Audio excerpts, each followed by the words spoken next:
Good morning, everybody, and welcome. For those of you who don't know me, my name is Adele, and along with Andy Harmer and the rest of the CLIA team, we are delighted that you have joined us for this destination session, part of our CLIA Summer School series. So before we go on, I've just got a couple of bits of housekeeping to share with you.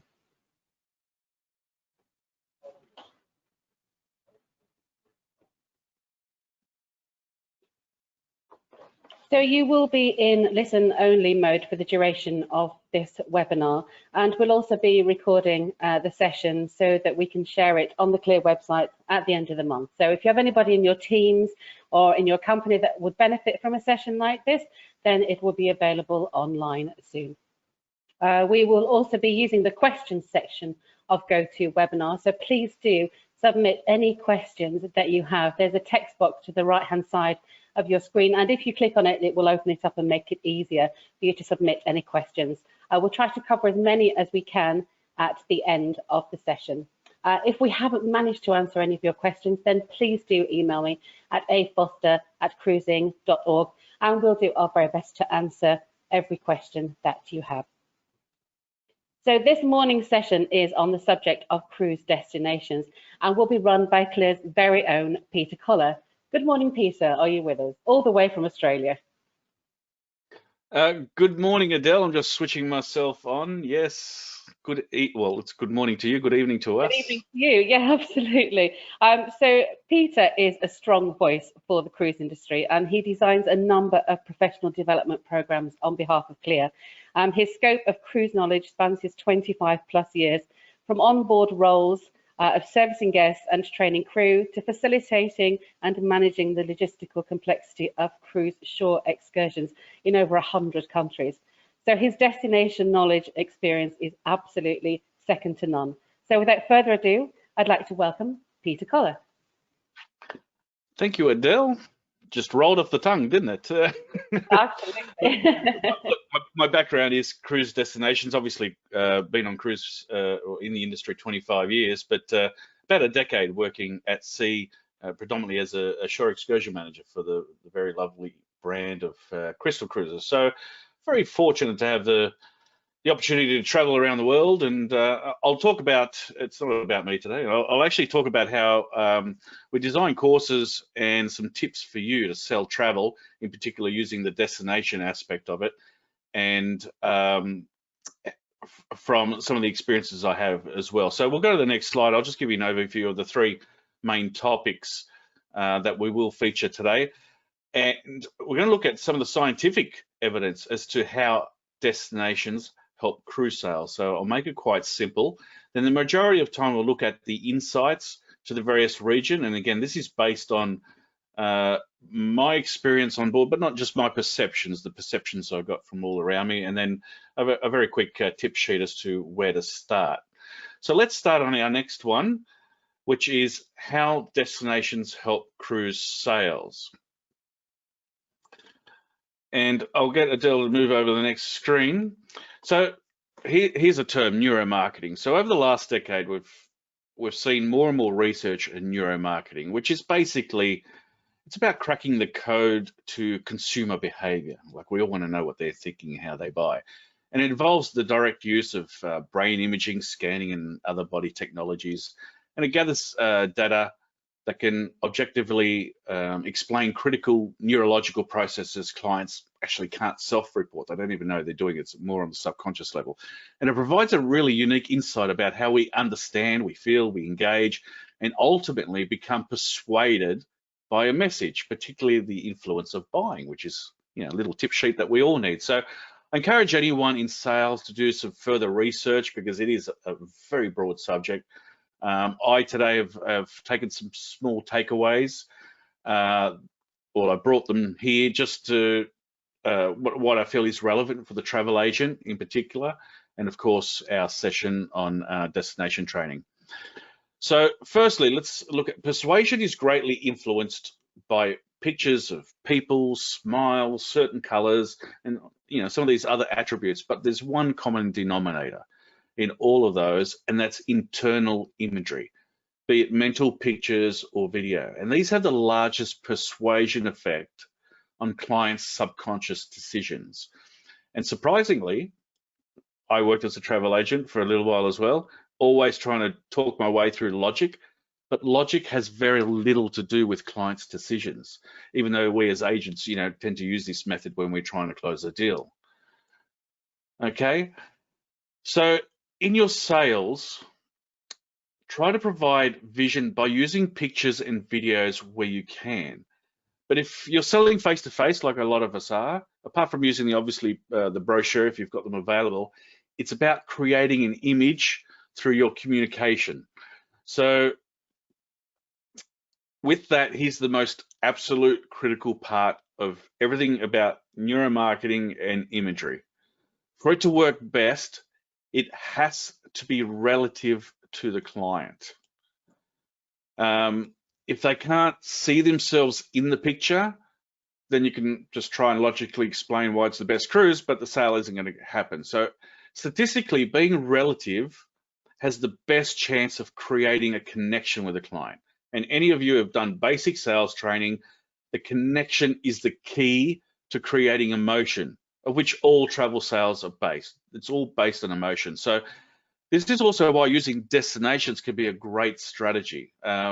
Firstly, they're easier to manufacture given our exposure to different regions. We all have preconceived ideas of various areas. And we don't necessarily have that experience with certain cruise line brands. So a client may not be familiar with them.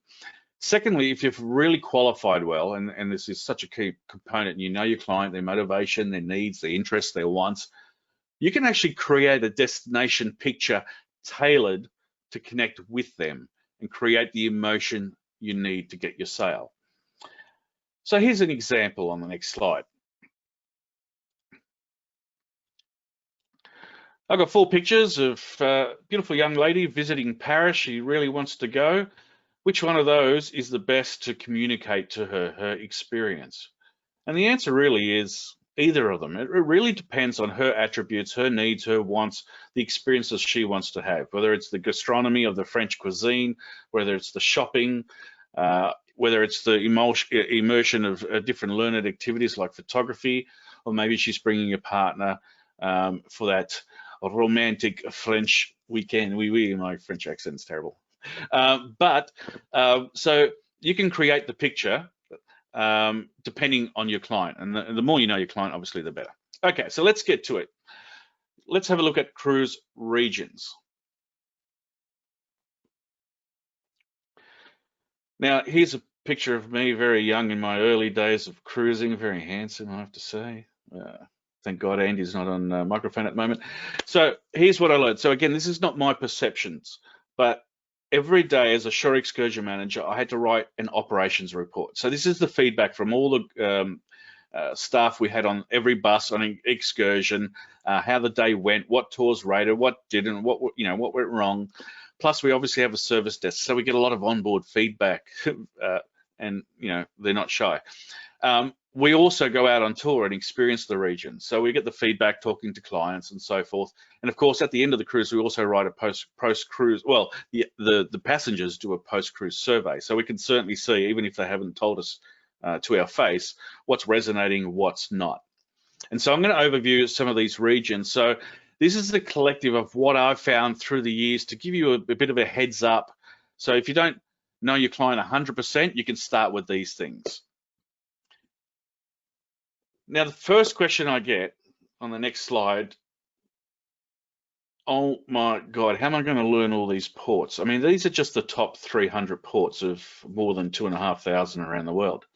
But you don't have to know them all. In fact, the ones highlighted here are, going forward, here we are. The ones we've got highlighted here, these are your constants. These are your turnaround ports. And if I have one tip for any agent selling cruise, know your turnaround ports. Next slide. Because if you do so, you become the superhero, the client's superhero. Yes, that's right. They come to you, turnaround ports. So First of all, for sales, this is where the client's going to spend most time, before and after the cruise, a day or two before. So it's also the one you can sell by, so we've got Venice there as an example. So you can talk about, you know, the walking along the beautiful bridges, romantic nights, the architecture, which is stunning, the history of Venice. I mean, again, whatever your client's attributes are, you can certainly do it, sell that picture to their needs and likes. From a service element, look, you are still a service in the service industry, so you've got to tell them where the Maritima is, where the cruise line dock, which is top left of the picture. How close is that relative to the central station, which is close to that bridge, which is in the middle of the section? Where's the airport, which is across the bridge? Where's the cheaper accommodation, Mestre, which is also across the bridge?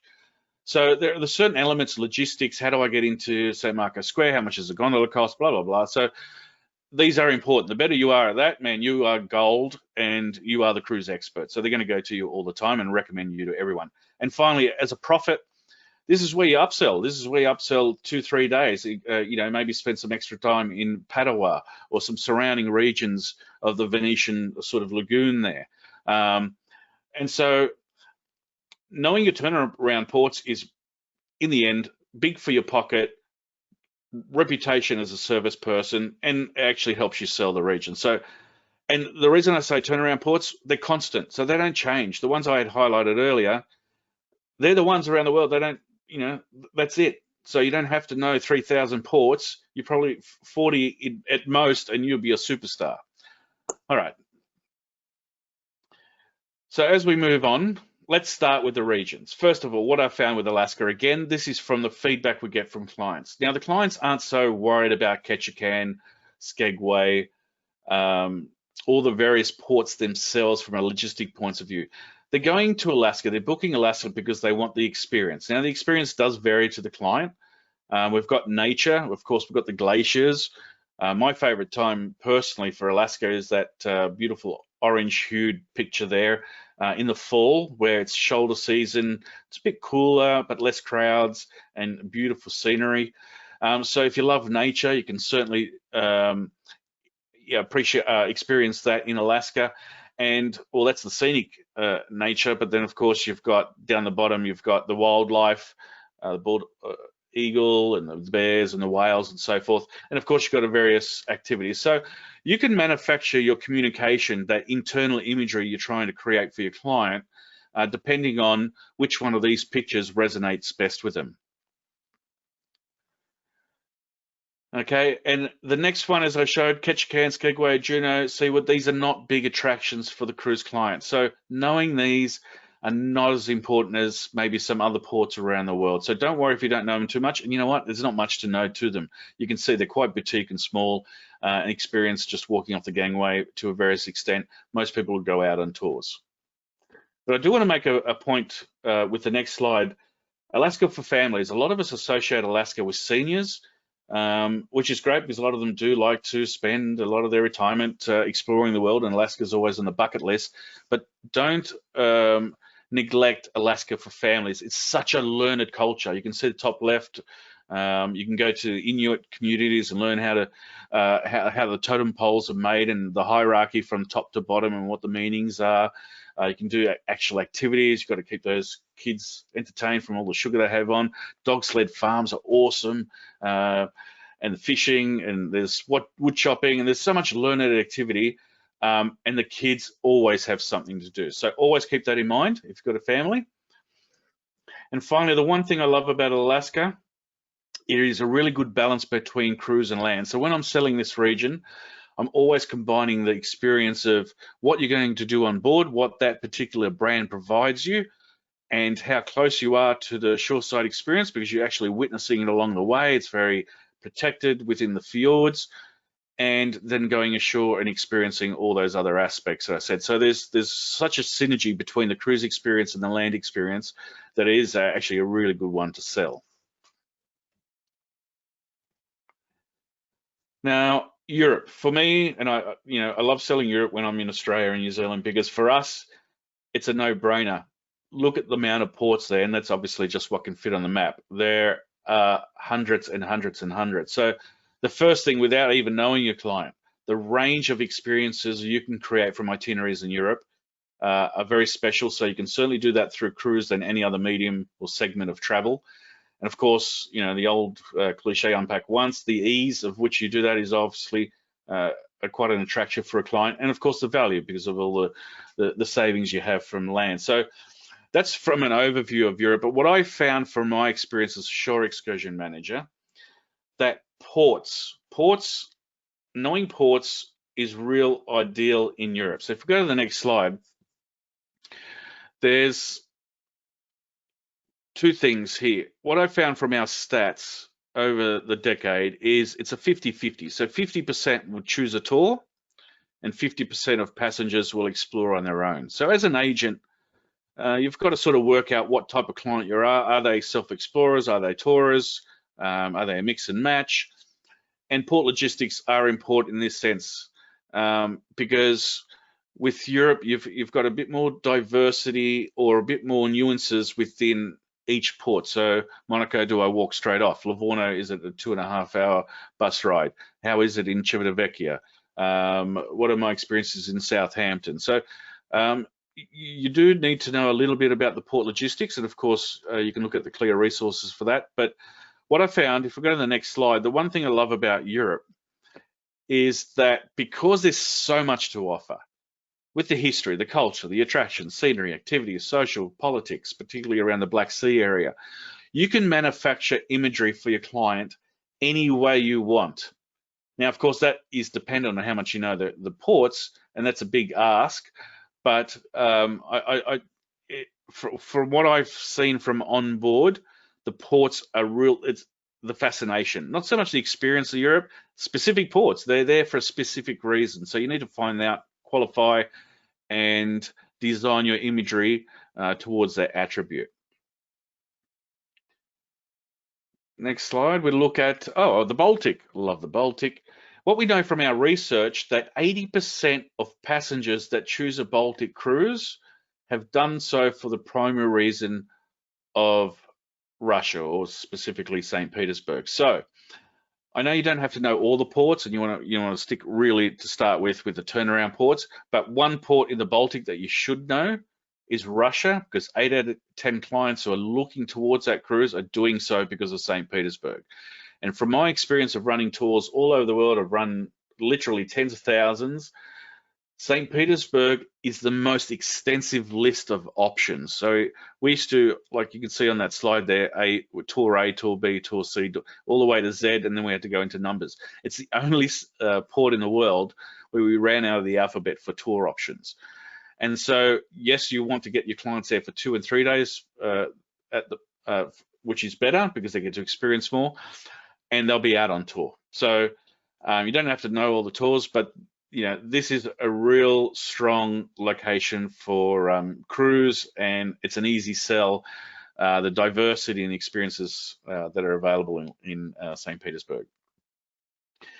Now, I often get asked, what are my favorite places in the world to cruise? And for me, it's always Norway. Going up from, whether it's Oslo, Bergen, up to Kristiansand, Alesund, Geringa, with the beautiful fjords. I'll show you some photos in a moment. What else do we have there? Look, we can go to Honningsvåg, we can go all the way up to Svalbard. I'll show you some pictures in a moment.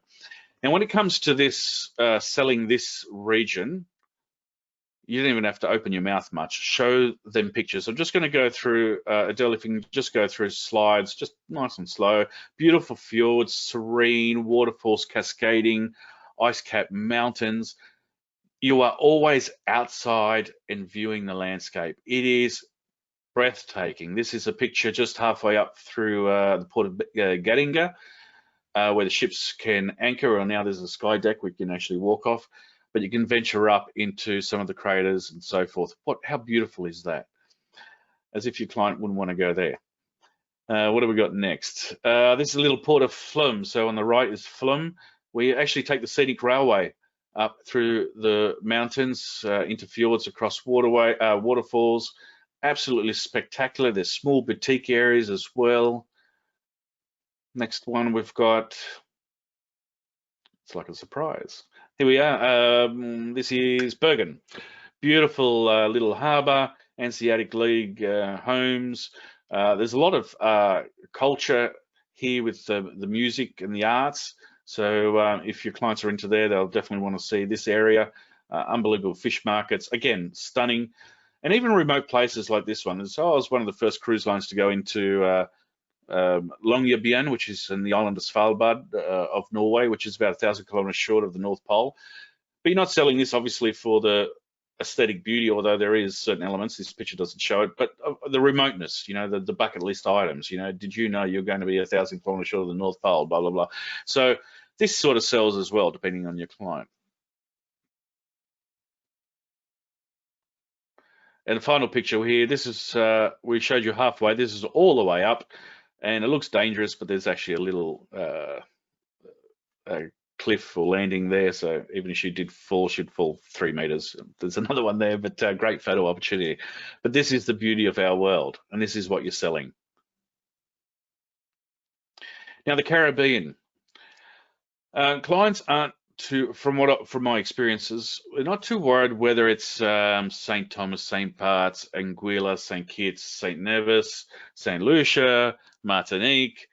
I mean, an island is an island in a general sense, but what I found, there are distinct experiences that are in various regions. So mainly from the ports of Port Canaveral, Miami, Fort Lauderdale, when you're doing the East Coast or the Eastern Caribbean, these are really just beaches, flop and drop, plus a bit of shopping, duty free. So not much to sell, just the excitement of getting away, relaxing and totally dismersing yourself with current day society. It's a little different on the West Coast though. When you're going into Cancun, Cozumel and so forth, there is quite a rich cultural element with the relics in and around Central America, Belize, and unbelievable diving. It's one of the best diving areas in the world, particularly because think of what's his name, Johnny Depp and the Pirates of the Caribbean. This is the area where a lot of the shipwrecks are. So great diving sites and a lot of history as well. So a more cultured, learned experience if you're going in the West, and a bit more flop and drop. Let's just go and have a vacation on the East. And South, well, normally you're leaving from Puerto Rico, but you're incorporating a few more islands which have more character, particularly around the ABC islands, Aruba, Bonaire, Curacao, even into Cartagena in Colombia. So you're selling more of the diversity there, so forth. But again, you don't really have to know the ports too much. All you need to know really is your turnaround ports, Miami, Fort Lauderdale, and Tampa, so forth. Africa, look, they're not cruising to Africa for the cruise. They're going to do an add-on. So make sure you purchase it. Don't let them go to, you know, I know a lot of, we have it here in Australia where they're sellers of cruise and they don't realize they book other stuff.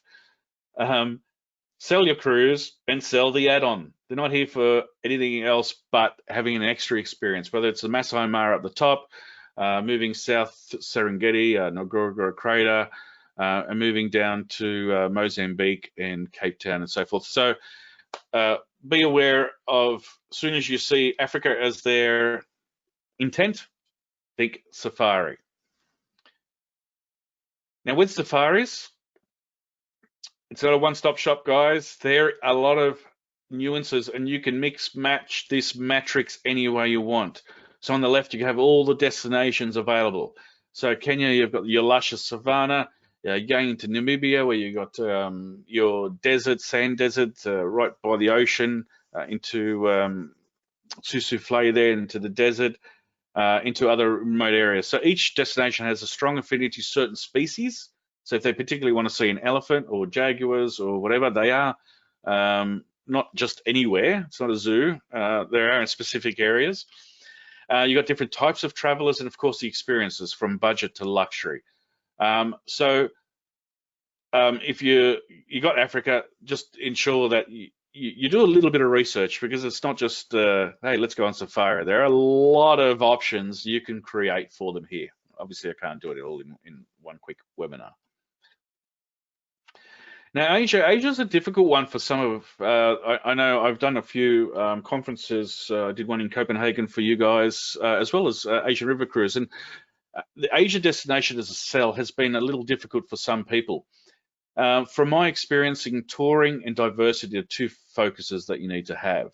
Touring, because it can be quite apprehensive for passengers to go out and just freely explore. There's the language barriers, there's obviously they can't read a lot of the signs, the traffic, the cultural differences. So putting them on tour with like-minded passengers is actually a really nice, comfortable way of exploring what is an otherwise tough landscape to go out on your own. And I say diversity because if we go into the next screen, a lot of people don't realize how much there is to Asia. So I've got some pictures here of various temples in Asia. So unlike Europe, when you're really seeing a cathedral most of the time or a mosque, here we're seeing the Hindu on the left. We've got Islamic temples or mosques, Theravada Buddhism, Christianity, Taoism, Islam, Shinto, we can see on the top right.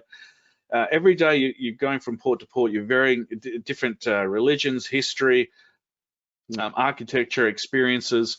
So it is very diverse. Of course, they've all got histories, kingdoms, empires, and of course you've got major cities as well. So I believe personally, for a selling point of view, this really, if you know your Asia well, you can really contour again that imagery towards the client, and you contour towards what their needs. But of course, I'm selling tours here if they're not too well traveled, just to put them in their comfort zone.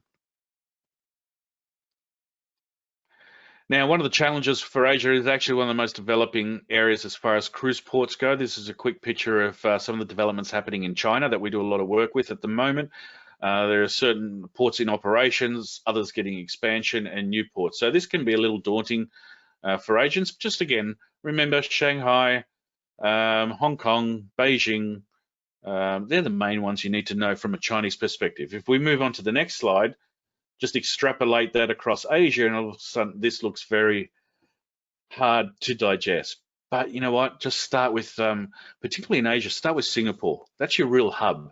That's going to go out to areas such as the Indian Peninsula subcontinent, even out to the Middle East, and it can also go around Vietnam and so forth.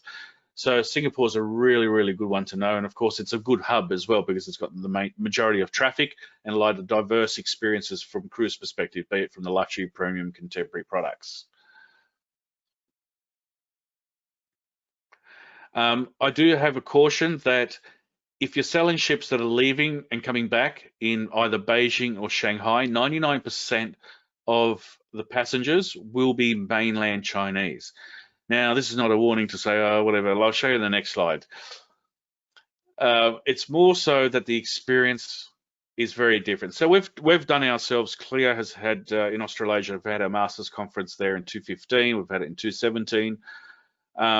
There is a difference in cruising when it's not your Western passengers. So manners are the biggest cultural difference. Now, that doesn't say, that's not labeling people as wrong or rude or whatever. It's different. So you've got to get that into your mind, because I actually also service Asian clients that see some of our stuff different as well. So it is just a cultural difference, but your client needs to be aware of it. The language used on board is obviously going to be local, in this case Mandarin, personal space. For me, I love my space, and it's a little cluttered, but you'll get some crowds, buffets, retail. You see the picture I took from the deck as people were just, we docked in Okinawa there, and people going to the shuttle. On the positive side, there were some parts of the ship that were always empty, and it was like mine, even particularly the pools and so forth. But I was aware, obviously I was hosting groups, but as a passenger, I'd be aware of the experiences. If you're just selling it and just leaving your clients out to their own accord, you could get in trouble. Oh, I hate it when I don't have an audience laughter. Okay, so slightly different features and services as far as the product. So we have Asian-based cruise lines as well that slightly tweak their design to maybe karaoke rooms, or the way some of the food areas are designed. Demographic will change depending on where the cruise is from. Look, I went on Genting World out of Hong Kong, and then I went out of Genting World in Singapore. Totally different demographic and two completely different experiences, same ship. As far as river cruising goes, a little different because it's still an international market there, so not as affected by those cultural differences. Quick tip, and this is not only for Asian ports, but for all ports around the world. Just checking my time, sorry. I like to do a little summary sheet. I like to put all my turnaround ports on one side, and then start putting distance to the airport, what sort of company would I use, a 4, 5, and 6-star hotel, or a contemporary, premium, and ultra luxury. So if I want a Costa client in Asia, because Costa do a lot of itineraries, I want to pair them with maybe a 4-star hotel option. Of course, if I've got Genting, I'll go to that 5-star and so forth. So a little bit of work, but this is like your set menu for a long time, and you can just refer to this at any time. So this is a really good little thing if you really want to get into it. Australia, New Zealand, South Pacific. Look, we've got our indigenous cultures. On the left, we've got the Maoris, and on the bottom left, we've got the Aboriginal culture. And of course, our landscapes are so unique around the world, from the valleys, the forests, to the beaches, to the cliffs, to the deserts. So these are the attributes of the experience of the holiday that clients really want to see. So these are good pictures to, again, create that internal imagery. And just a couple of things on the next slide as well. So we've got the culture, we've got the landscapes.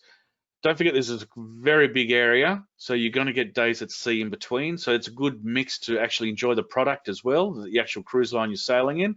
And of course, if your clients are coming all the way down here, make sure you package it, because it's like seeing the US in 3 days. I mean, it's just ridiculous. So you want to do pre and post and make sure they get the most out of it. But these, the culture and the landscapes are the big sellers. South America, some of you may have seen the South American destination training that we have. I like to focus on the 3 areas,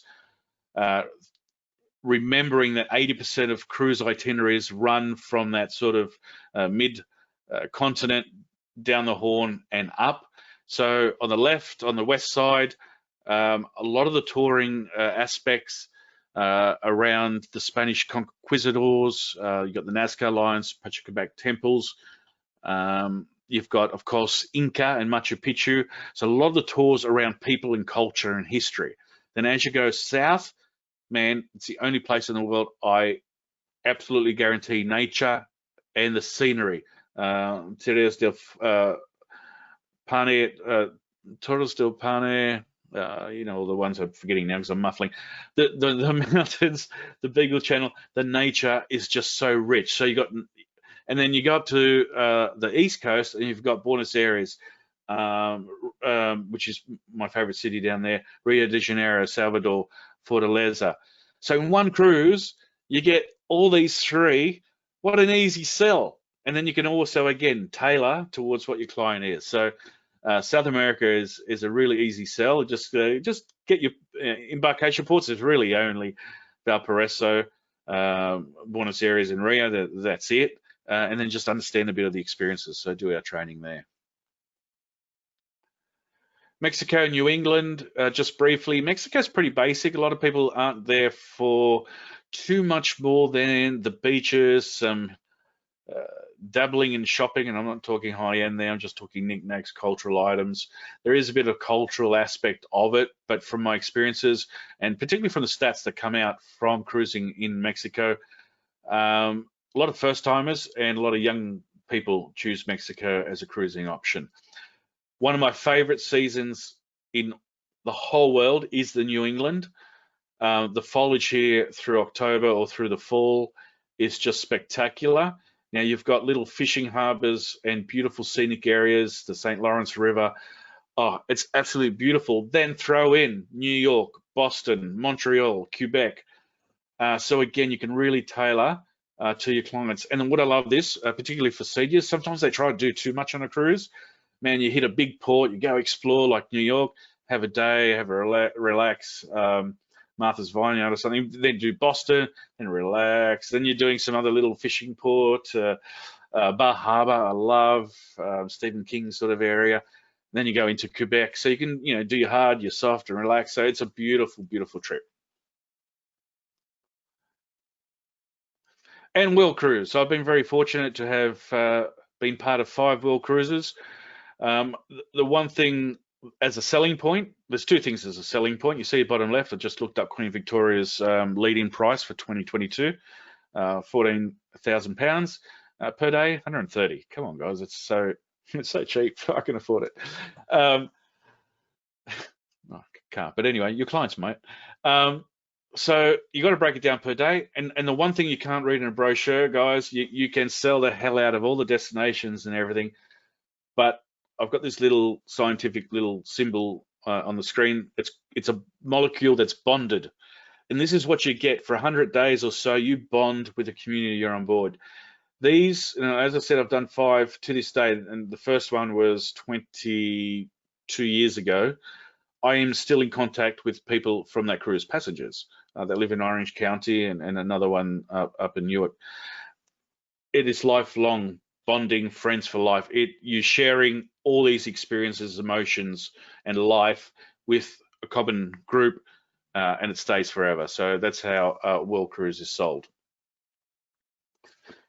So let's just sum it up with where to start learning, because a lot of what I've given you is very fast. I apologize, you're covering the whole world in 30 minutes.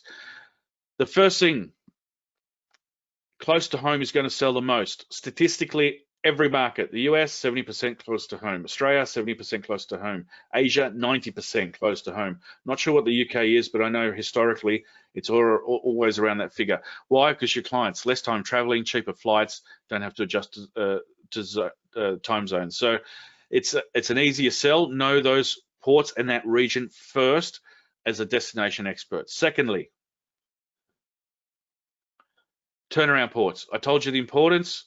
They are the reason why you sell, the reason why you do your service and act like, or not act like, or be a hero, and you can get profits as well through your add-ons. Third, I always follow the statistics of the local area. So actually, if you go to the next slide, I think, Adele, I've got a little graph that I stole from you guys. Here we are. So I know the Caribbean, or Northern Europe is next popular. So that's what I'll be learning next, and then the Caribbean, and going down further and further and further, because that's my demand, it's supply and demand. So they're the customers coming in. How many people are coming in for Hawaii? Not so much now, so I don't need to spend all my time learning about Hawaii right now. And follow your passion. If you've got an interest, follow it, because you know what? Your passion, your enthusiasm is going to sell more than any pictures or anything else. Not sure if we have another slide to do. Oh, there we are. Here we go. So sorry that it was so quick, but it is a lot to get through. But I do have some time for some questions. Oh, that was great. Thank you, Peter. I don't know about everybody else, but it's made me absolutely desperate to want to start traveling again. And what a fantastic whirlwind tour of all the cruising destinations across the world too. And if people do want any more information on specific destinations, we will have some courses available at the end of this month on the CLIA website. But now at this point, I'd like to welcome Andy Harmer, who's going to have a chat with Peter and cover some of the questions that you've submitted. Yes, good morning, everybody. Morning, Peter. Morning, Andy. Morning. That was great as ever. So thank you very much for giving up your evening or part of your evening to join us. Just a message to everyone who's watching and listening. Please put your questions in. There's a little question bit on the right-hand side of your screen. I'm being very technical as ever. So please use that question box. We've had a few already and a few comments, but if you have any comments or questions for Peter, then please send them in.